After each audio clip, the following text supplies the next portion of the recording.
అప్పుడిచ్చిన మట్టి నీళ్లే నయం, ఇప్పుడు అంతకన్నా ఘోరం. అదేంటి సార్ అలా అంటారు? 15,000 కోట్లు క్యాపిటల్ నిర్మాణానికి ఇచ్చారుగా. అశ్వత్థామ అతః కుంజరః అన్నట్లుగా ఆ 15,000 కోట్ల గ్రాంట్ కాదు, రాష్ట్రం నెత్తిన గుదిబండ. అందుకే చంద్రబాబు కూడా ట్విట్టర్లో కేంద్రానికి వందనమని చెప్పి తప్పించుకున్నారు. ఎంత ఇచ్చారన్నది చెప్పలేనే లేదు.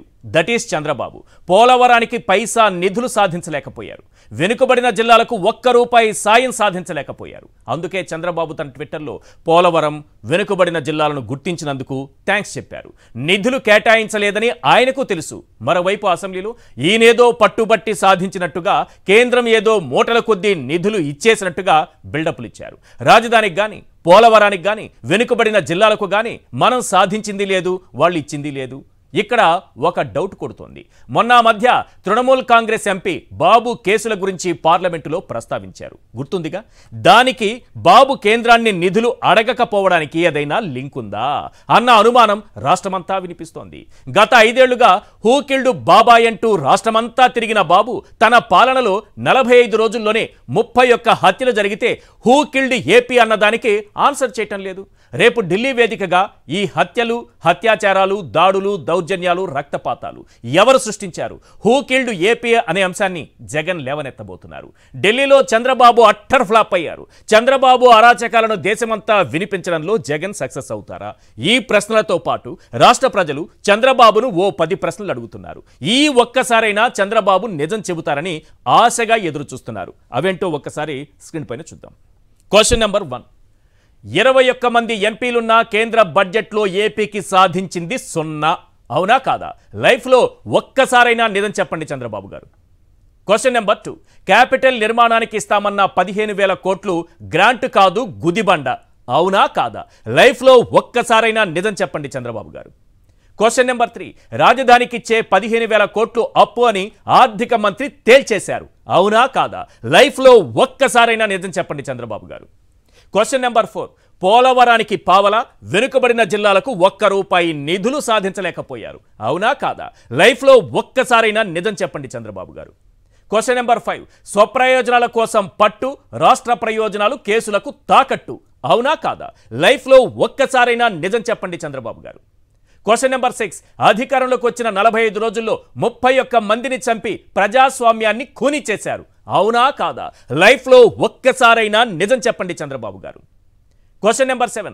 45 రోజుల్లో 300కు పైగా హత్యాయత్నాలు చేసి సేవ్ ఏపీ ఫ్రమ్ టీడీపీ అనేలా చేశారు. అవునా కాదా? లైఫ్లో ఒక్కసారైనా నిజం చెప్పండి చంద్రబాబు గారు. Question number 8. నెల రోజుల్లోనే 20కి పైగా అత్యాచారాలు జరిగాయంటే మీ పాలనలో మహిళలకు రక్షణ లేనే లేదు. అవునా కాదా? లైఫ్లో ఒక్కసారైనా నిజం చెప్పండి చంద్రబాబు గారు. Question number 9. మీ ఆటవిక పాలనలో నెల రోజుల్లో 2,750 కుటుంబాలు రాష్ట్రం వదిలి పారిపోయాయి. అవునా కాదా? లైఫ్లో ఒక్కసారైనా నిజం చెప్పండి చంద్రబాబు గారు. Question number 10.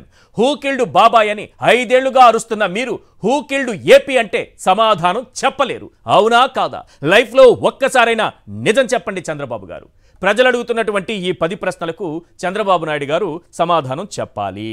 చంద్రబాబు నాయుడు గారు ట్విట్టర్లో చాలా అద్భుతంగా కేంద్రాన్ని పొగుడుతూ, నిర్మలా సీతారామన్ గారిని పొగుడుతూ ఒక ట్విట్టర్లో ఒక పోస్ట్ పెట్టారు సార్. మనమంతా చూసి ఇప్పుడు రాష్ట్ర ప్రజలందరూ కూడా చప్పట్లు కొట్టాలి. దీనికి చాలా తెలివిగా పెట్టారు, అందుకు చప్పట్లు కొట్టాలి. రాష్ట్రానికి ఏదో 15,000 కోట్లు క్యాపిటల్కి ఇచ్చారని కాదు, చాలా తెలివిగా ఈ ట్విట్టర్లో పోస్ట్ చేసినందుకు, ఎక్స్లో పోస్ట్ చేసినందుకు ఇప్పుడు మనమంతా క్లాప్స్ కొట్టాలి.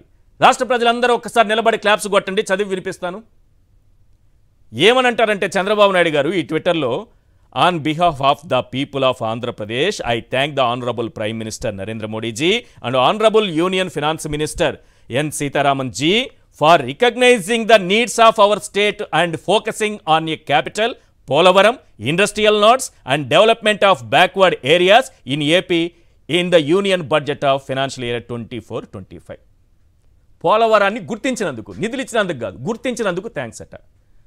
క్యాపిటల్ని గుర్తించినందుకు థ్యాంక్స్ అట. వెనుకబడిన జిల్లాలను గుర్తించినందుకు థ్యాంక్స్ అట. అంటే వీటికి ఏవీ నిధులు రాలేదనేది క్లియర్గా అర్థమైపోయింది. పోలవరం గురించి, పోలవరానికి నిధుల గురించి ఎక్కడైనా ప్రస్తావన ఉందా? లేదు. వెనుకబడిన జిల్లాల గురించి ప్రస్తావించారు కానీ వాటికి ఇస్తానన్నటువంటి బుందేల్ఖండ్ తరహా, కలహండి బుందేల్ఖండ్ తరహా ఆ ప్యాకేజీ గురించి ఏమైనా మాట్లాడారా? లేదు.